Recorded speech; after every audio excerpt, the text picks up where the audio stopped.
Hi, and welcome to I Love Monday's series on commitment. So today we're looking at fear of commitment, which has seemed to be something that a lot of people are dealing with as they go into new relationships. But we don't really explore also the ongoing fear of commitment that's inherent in any relationship. Of course, today we have a higher rate of breakups, divorce, and separated families. And so when you go into a new relationship, if you've come from a broken relationship, there's even more fear that the relationship might not work because from your experience, it didn't work, it didn't stay, it didn't live up to its expectations of what you were committing to when you made that first commitment. So fear of commitment is actually something that's been in relationships from the dawn of time. But traditionally, relationships were forced to stay together from a lot of other fears. If I didn't stay in this relationship, where would I live? If I didn't stay in this relationship, what would my family do to me? If I didn't stay in this relationship, what would society think? And because those things now are less strong in our society, we're dealing now with the new fears, which are actually very exciting, profound, deep, intimate spaces to confront or to simply experience, because you don't really confront fears. I mean, you can, but it's a little bit exhausting when you confront a fear. So what are those base fears? If we strip away society, fear of family, fear of what others think, the fear is that someone will reject us, that we're not the one, or that we're not good enough, and that's why we're not the one.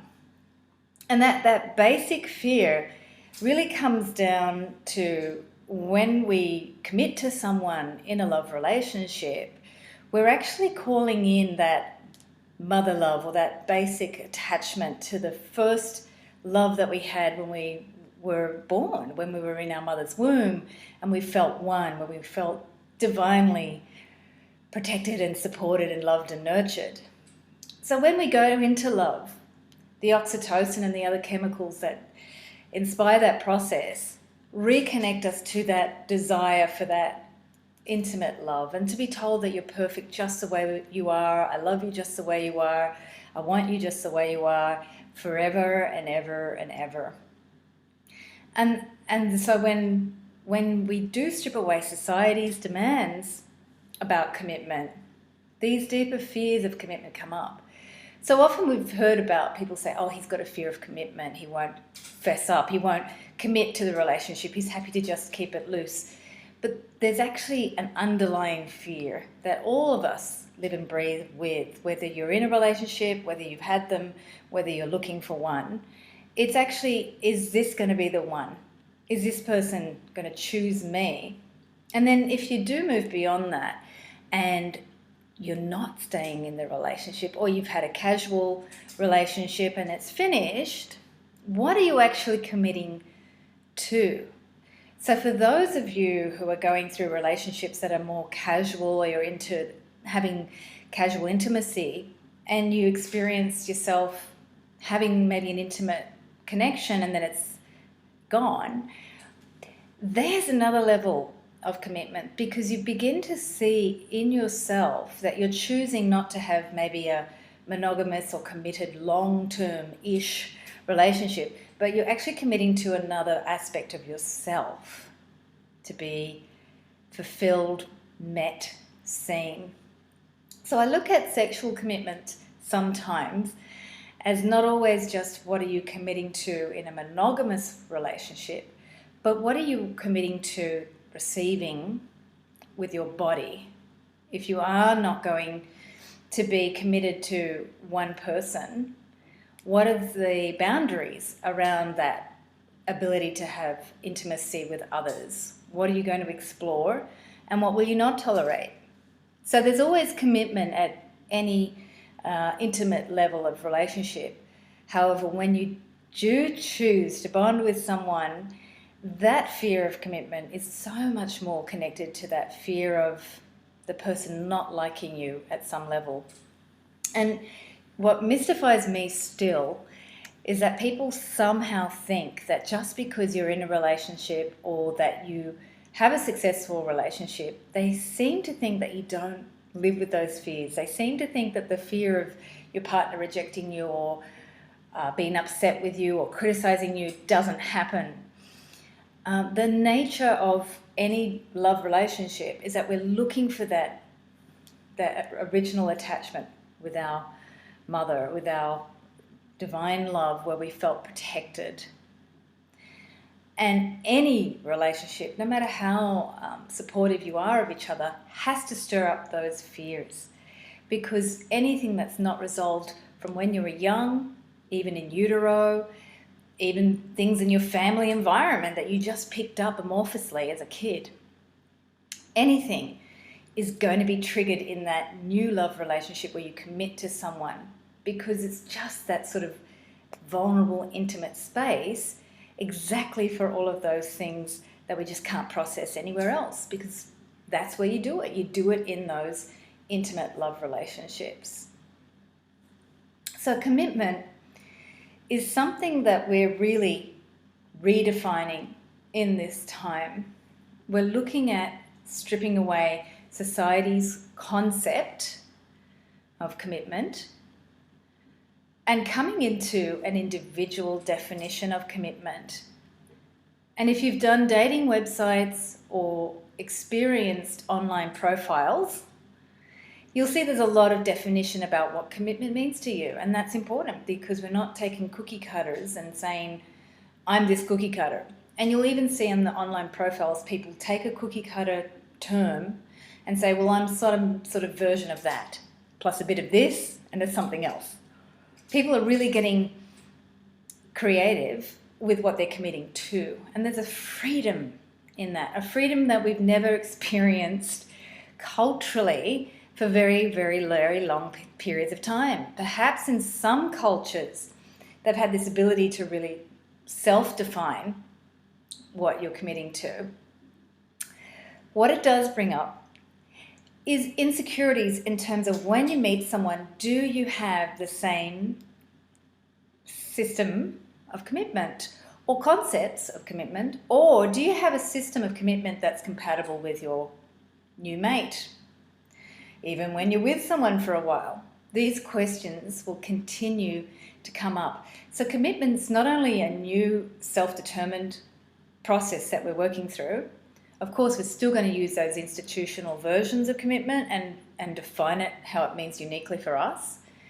But it's also now, through relationships that attempt to go long-term, has to be able to adjust and move and grow with the relationship. You can't just make your vows 10, 20, 30, 40, 50 years ago and think that's how the relationship should flow, like a television series.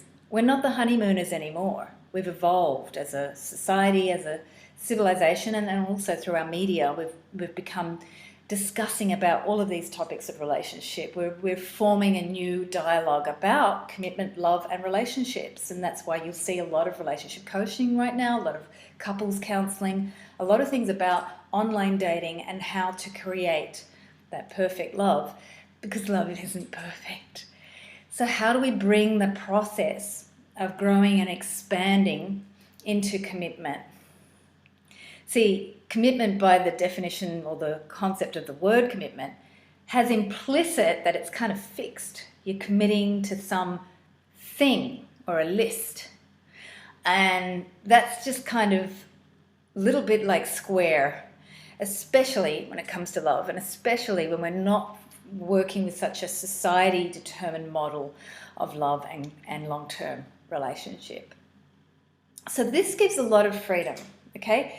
The payoff of having a cookie cutter to having a self-determined model of commitment is freedom. The other concept that comes with freedom is anything that's not free in you has to come up to be seen. So this is what's confusing to some people who work with manifesting or vision work or putting out there the calling in the one. They feel everything they want in the heart chakra. And look, I'm a big proponent of feeling what you want in the heart chakra and sending all the light down to exercise that energy system alone to magnetize that love to you. That's what I teach, right? But there's a bit of confusion about when I do this manifestation process here, I don't actually get it. And that's because it's really simple, but it's not easy to digest here or here at the heart. Whenever there is a quest for freedom or in some ways a demand and a commitment to the path of freedom and being able to modify as we go, you have to see anything in you that's not moving with you as you grow or moving with the society as it evolves and changes too, to allow more flexibility, and not just flexibility, but working with how an individual needs to be respected and expressing of their own uniqueness. So we can't just use cookie cutter formulas of men and women anymore either. And so our roles, our sexual roles, are biologically influenced very strongly, but our expression has to have a sense of, well, I don't know if this really fits what I want right now, my personality. And who I am today isn't necessarily who I'm going to become. So who is it that I wish to become? These are the questions when I look at commitment, when I invite clients to see inside, what are you committing to? It's easier in some ways to look at that spiritual commitment to who you wish to become that then magnetizes the right partner who's going to support you in that process. I'm not saying avoid the details. In the last episode of I Love Mondays on commitment at the physical level, I said very much look at what you desire and go for that and verbalize and conceptualize it. But what I am saying is get to the core feeling of what in here you're wishing to commit to at the spiritual soul level. Because then when you're growing into that bigger picture of the self on the soul level, the partner you magnetize, you begin to see very quickly if there's something that's, and I don't like the words not in alignment because I think that's again too square. Let's get beyond the honeymooners here. But when you have a partner that challenges you, there is something there in that model of freedom that's not free. So for example, I'll use an example of when I was in a relationship where the partner was very critical of my body, yet teaching love about the body is one of the hugest things that I do. I live and breathe it. I experience it in everything I do. So I was very confused that having spent most of my life focusing on loving the body, I had magnetized a partner who couldn't. Not that he didn't want to, but compulsively, unconsciously, he just couldn't like my body. So what I had to see was where was I still on some level feeling not free to speak up about my body, to speak up my feelings about what he had felt about my body or said about my body. There was still another layer of freedom for me to explore and express. So you'll notice that when you're in relationship these days, there's so much more emphasis on expressing your needs and desires. Believe me, when my mother was in a relationship, she wasn't about expressing her needs or desires. She just had to be pretty, be quiet, and be a housewife. There's a huge shift for men and women in expressing, verbalizing our needs and desires. And that's a huge part of relationship coaching these days. That wasn't even really part of our culture. 5 years ago became really big. But 10 years ago, it was still like, okay, I'm defining my values. And now we're verbalizing a lot more those needs, values, and desires. So what we're going to do is simply do a future self exercise into the heart. We're also looking at building on some of the things we looked around, setting those goals for larger pieces of time. So I've looked at the equinoxes or the solar eclipse in the past. So at any time of the year when you're dealing with a shift in the seasons, it's always a time to sort of look at, traditionally you'd look at your larder and see what you needed to stock up on. And also review how was my season of farming and what do I need to do to prepare for the next cycle. So we're doing that again today. Today is also an equinox day. And we're going to look at projecting into the future. So you can I'm going to give you a timeline of 3 to 6 months. And so you can just let that be a loose timeline. If you want something more fixed, your consciousness may need that. So just choose that. And as you step into the future self, we're going to step into what are you committing to? So I've discussed fear of commitment. And the real antidote I have, it's not a solution and it's not a cookie cutter, but it's a process of actually, in order to manage my fear, I need to see what it is I truly desire. Because once you see what you truly desire, it's natural to have a fear you might not get it, or that it might be something you have to focus a little bit more attention on. So fears are never really something to be worried about. There's something to really just focus you into looking at what needs to be verbalized, what perhaps may not be free to be or to express or to be seen or heard or met. And also what's important to you. If you have a fear, there's something there, just like my body being recognized and loved was so important to me. And when my partner challenged me on that, I had the gift of seeing that was so important to me. In fact, more important than tolerating certain behavior. So I had to speak up.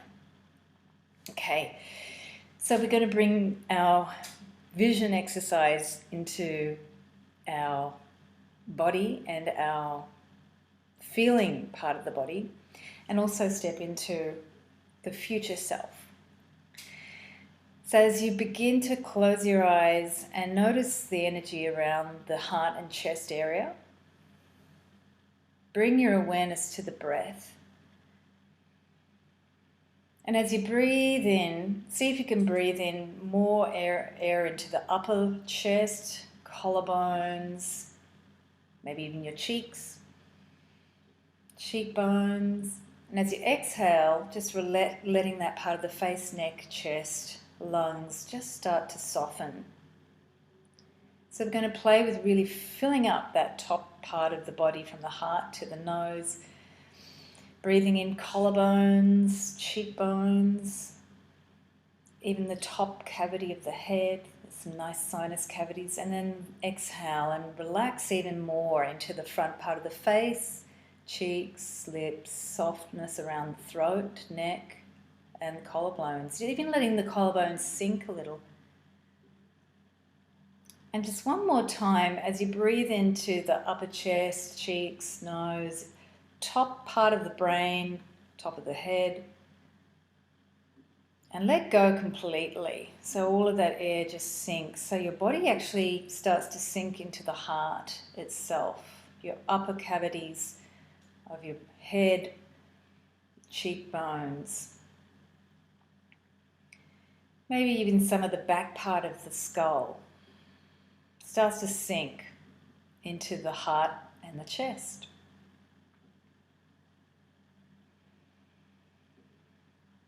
And this time with the breath, we're also going to bring the breath all the way down the lower body, down the back, all the way down the tail, so you can anchor your body into the ground. If your feet are on the ground, also with the breath, visualize that they're anchoring even into the ground below you. You can just visualize the air moving south, taking your energy and relaxing all parts of the lower body as well.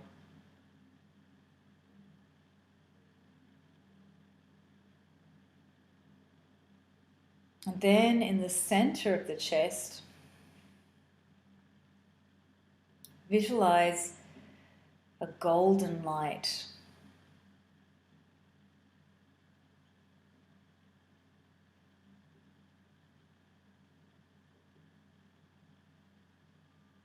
So in this golden light,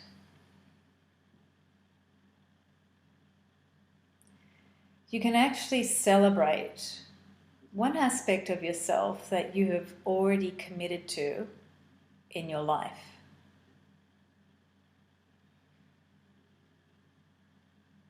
So visualize in that center of your heart an aspect of yourself that you have already committed to in your life. something that you know is a priority, that you really enjoy or value.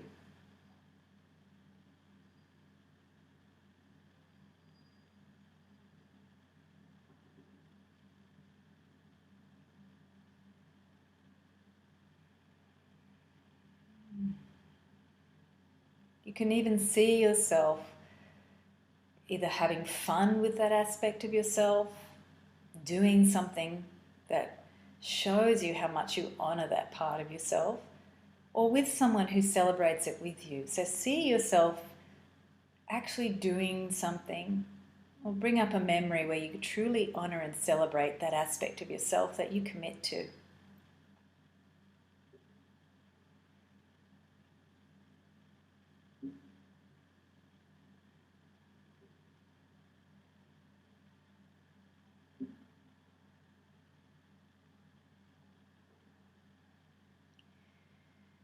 And now visualize in front of the heart area a pathway moving forward into the year. So you can pick a time that feels comfortable for you, somewhere within the next 3 to 6 months. Either spring or in the winter this coming year, or the spring.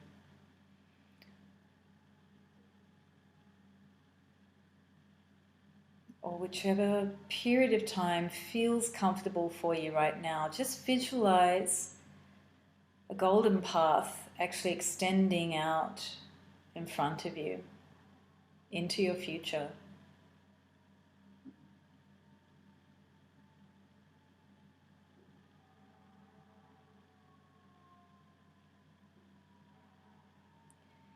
And as you begin to step into this path, ask yourself, what would you love to commit to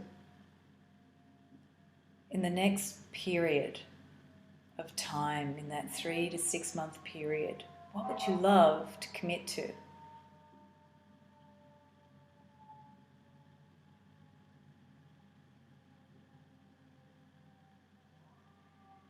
We often come up with a list of things, but try to keep it simple. So if you do have a list, I do encourage you to write it down and ask on this day where you actually extend yourself into the future to have all of those qualities written down.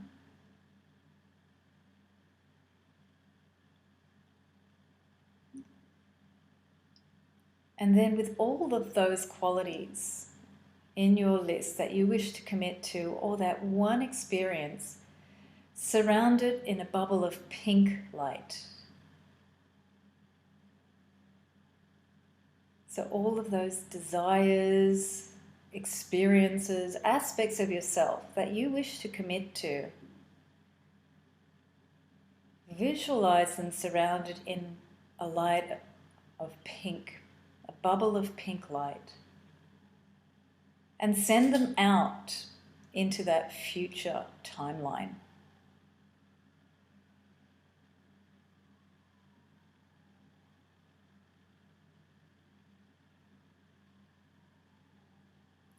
See them flying down that golden pathway, maybe collecting some more pink bubbles.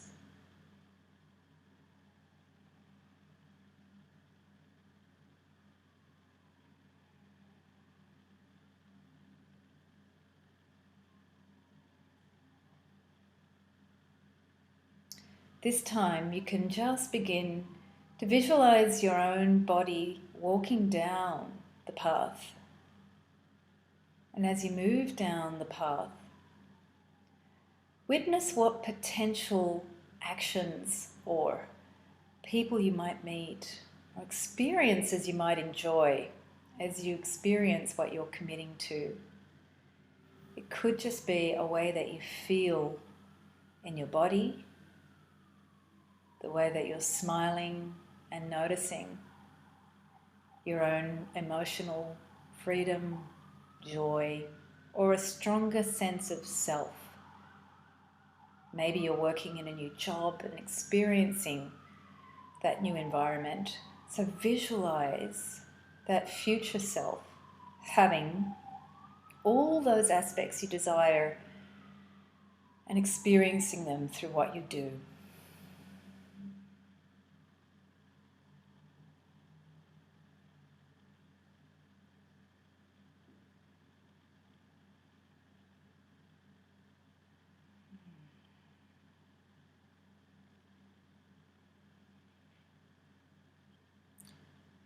See that image of yourself surrounded now by the golden light.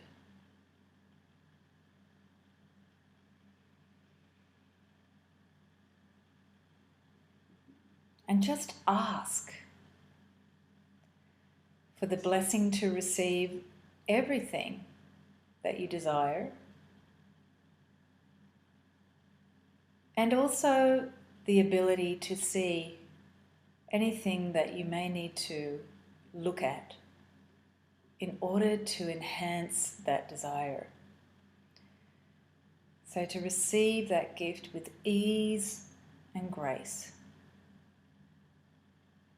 so that anything you may need to see in order to enhance that desire will be seen easily.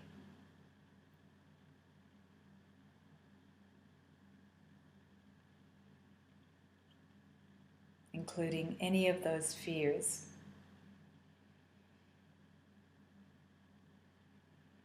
Just breathe into the heart.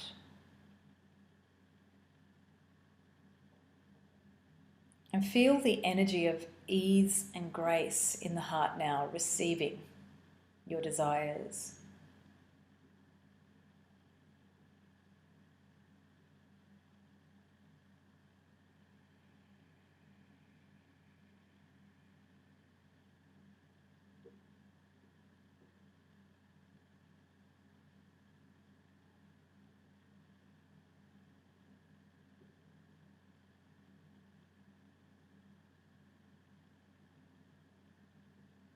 You can breathe into the softness of the chest and the collarbones, the throat, heart, lungs.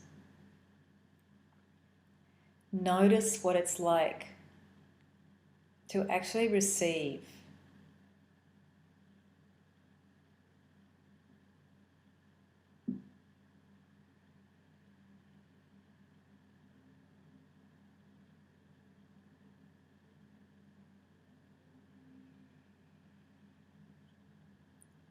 And then when you receive, give thanks for having that experience of receiving. Experience the gratitude in the chest as well, of receiving your desires.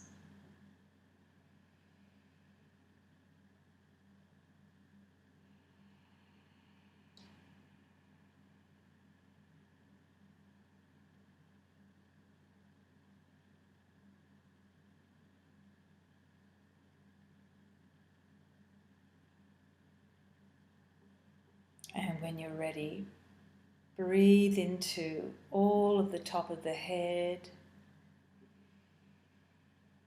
And as you exhale, see the exhale and breath go down the body, relaxing you, but also grounding you, giving thanks to this body.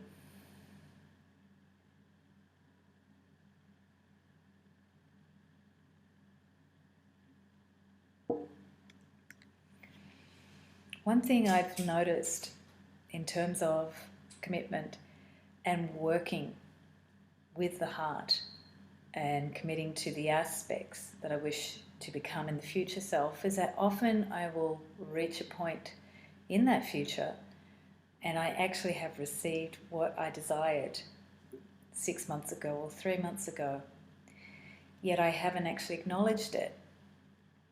So sometimes we're living life too much in the throes of our relationship with ourselves to actually stop and witness it. So at this point, because it is the equinox, if you do have a chance to review and see what came from the last 3 to 6 months, it's also another good chance to see how far have I come, and to also see how much you can truly continue to step forward into what you desire by celebrating that aspect of yourself, as we did at the beginning of the meditation, that you already do honour and you already do commit to in your life. Have a blessed week. I'm Angela Ambrosia, and I'll see you again for our last episode on commitment, which is, let's see what we're doing. Contracts. Okay, stay tuned. Thank you, everyone.